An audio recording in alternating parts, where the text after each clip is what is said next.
नमस्कार, सगळ्यांचं स्वागत आहे.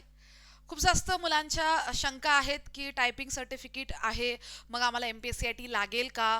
मग आमचं GCC सर्टिफिकेट आहे तरी पण आम्हाला MSCIT लागेल का? मग आमचं ITI मधून झालेला कोर्स आहे, टायपिंग सर्टिफिकेट आहे आमच्याकडे तरी आम्हाला MSCIT लागेल का? तर हे खूप सारे डाऊट्स आणि खूप सारे संभ्रम आणि गैरसमज तुमच्या सगळ्यांमध्ये आहात. तर फॉर्म भरायच्या आधी हा गैरसमज दूर झाला पाहिजे आणि म्हणूनच आज हे छोटंसं लेक्चर किंवा आपण छोटासा व्हिडिओ म्हणूया घेऊन मी तुमच्यासमोर आलेली आहे. आता माझ्यासमोर ही क्लार्कची जाहिरात आहे, तुम्ही बघू शकता. तुम्हाला मी एकदा प्रॉपरली परत एकदा दाखवून देते जेणेकरून सगळं पिक्चर जो आहे तो क्लिअर होईल. इथं तुम्ही बघू शकता, बघा टोटल तुम्हाला इथं 1331 या जागा आहेत, खूप जास्त जागा आहेत. आणि त्याच्यानंतर वेटिंग लिस्टमध्ये पण तुम्ही जर बघाल तर 200, 240 आणि त्यानंतर 81. तर इथं पण आपल्याला 350 जागा बघायला मिळतात की ज्या नंतर ॲड होतील. सो आपण म्हणू शकतो की 1400 जागा आपण इथं धरून चालू शकतो. तर जो काही एज क्रायटेरिया वगैरे तुम्हाला हे सगळं माहिती आहे, आपण पूर्वी हे सगळं डिस्कस केलेलं आहे. एक क्रायटेरिया की एनी डिग्री, कोणतीही डिग्री तुम्हाला इथं तुमच्याकडे असणं गरजेचं आहे. ग्रॅज्युएशन डिग्री काहीही चालेल. आणि त्यानंतर येतो मेन मुद्दा ज्याच्यावर आज आपल्याला छोटीशी चर्चा करायची. बघा, पहिलं तर तुम्हाला इंग्लिश टायपिंग हवं आहे, ते पण 40ची स्पीड हवी आहे तुम्हाला पर मिनिट. आणि एक चुकीचा संभ्रम असतो की 40 म्हणजे 40 नाही. पोरांनो, लक्षात घ्या, जर तुम्हाला ती स्किल टेस्ट पास करायची आहे तर तुम्हाला 50-55ची स्पीड लागेल, तेव्हा त्या गोष्टी तिथं प्रॉपरली मॅनेज होतात. हां, त्यामुळे 40 म्हणून 40वर कधीच थांबायचं नाही.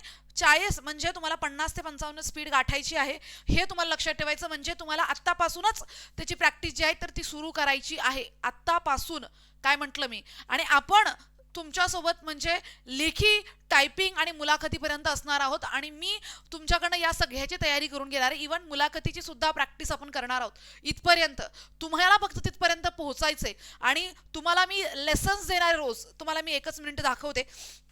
तर बघा, तुम्ही आपल्याला बॅचमध्ये असे माझ्याकडे प्रत्येक आता लेसन्स मी करून आणलेले आहेत. आणि मुलांना रोज ऑलरेडी तुम्ही हे केलंय, बट एक गॅप पडलेला असतो, प्रॅक्टिस कमी झालेली असते.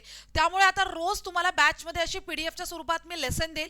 तुम्ही त्या प्रिंट करून आणायच्या आणि टाईप करायचं, रोज प्रॅक्टिस करायची, अभ्यास पण करायचा आणि हे लेसन्स पण प्रॅक्टिस करायचे रोज. आपण बॅचमध्ये बरे लेक्चर नाही झालं, बट तुम्हाला इंग्लिशचा जो काही रोजचा अभ्यास आहे, मॅथ्सचा जो काही अभ्यास आहे आणि टायपिंगचा जो काही अभ्यास आहे तो मिळणार. कारण की याच गोष्टी तुमचं मेरिट ठरवणार आहेत, मला माहिती आहे. आणि तुम्ही जर या व्यवस्थित गोष्टी फॉलो केल्या तर सिलेक्शन झाल्यापासून कोणीच अडवू शकत नाही. लक्षात घ्या, तुम्हाला फक्त आपल्यासोबत कनेक्ट राहायचंय. स्टडी स्पेस मराठीला सबस्क्राईब करायचं, लेक्चर आपले प्रत्येक बघायचं. प्रत्येक लेक्चरमध्ये तुमच्यासाठी काही ना काही महत्त्वाचं असणार आहे. चलो, बॅक टू टॉपिक. आपण बघूया, इथं तुमचा जो काही इंग्लिश टायपिंगचा पेपर आहे तर तो 40चा आहे, पण तुम्हाला काय करायचं आहे तर 50ची स्पीड ठेवायची आहे. बाकी त्यानंतर येतो मुद्दा, जर तुमच्याकडे government certificate in computer typing basic course GCC TBG conducted by Maharashtra state council हे तुमच्याकडे सर्टिफिकेट आहे, तर पोरांनो तुम्हाला MSCITची गरज नाहीये बिलकुल पण. आणि हे मी नाही सांगत आहे, इथं बघा महाराष्ट्र शासनाचा हा निर्णय आहे.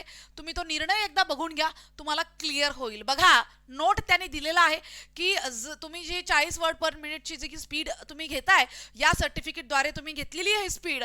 आता तुम्हाला इथं बाकी कोणतंही कम्प्युटर सर्टिफिकेटची गरज नाहीये जर तुम्ही हा कोर्स केलेला आहे टायपिंगचा. बट जर तुम्ही पहिले बघा कोहिनूर वगैरे होतं, त्यानंतर आता ITIचे जे काही टायपिंगचे सर्टिफिकेट असतात इथं तुम्ही बघू शकता, हे पण त्याने क्लिअर सांगितलेलं आहे.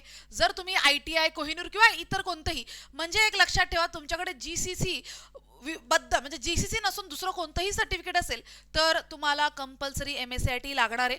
बट जर तुमच्याकडे GCC आहे तर तुम्हाला MSCIT लागणार नाही. त्यासाठी शासन निर्णय आहे 2012चा, तो क्लिअर या गोष्टी करतोय. सो लक्षात घ्या, क्लिअर यांनी सांगितलेलं आहे, candidate who possesses English typing certificate of speed 40 word per minute above of government commercial certificate examination और इंडस्ट्रियल ट्रेनिंग. सो कोणत्याही कमर्शियल सर्टिफिकेट आणि कोणत्याही इंडस्ट्रियल ट्रेनिंग इन्स्टिट्यूट म्हणजे ITI जर सर्टिफिकेट असेल तर तुम्हाला पोरांनो इथं लागणार आहे कम्प्युटर नॉलेजचं कोणतंही सर्टिफिकेट.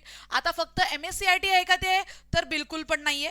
फक्त MSCIT नाही, तुम्ही यापैकी कोणतंही घेऊ शकता. टेक्निकल जे काही टेक्निकल एज्युकेशन आहे, गोवाचं पण, महाराष्ट्र NIC, त्यानंतर त्यानंतर बघा NIIT, त्यानंतर इथं तुम्ही बघू शकता DATA, PRO, त्यानंतर SSI, त्यानंतर बोस्टन, त्यानंतर CDIT, त्यानंतर MSCIT.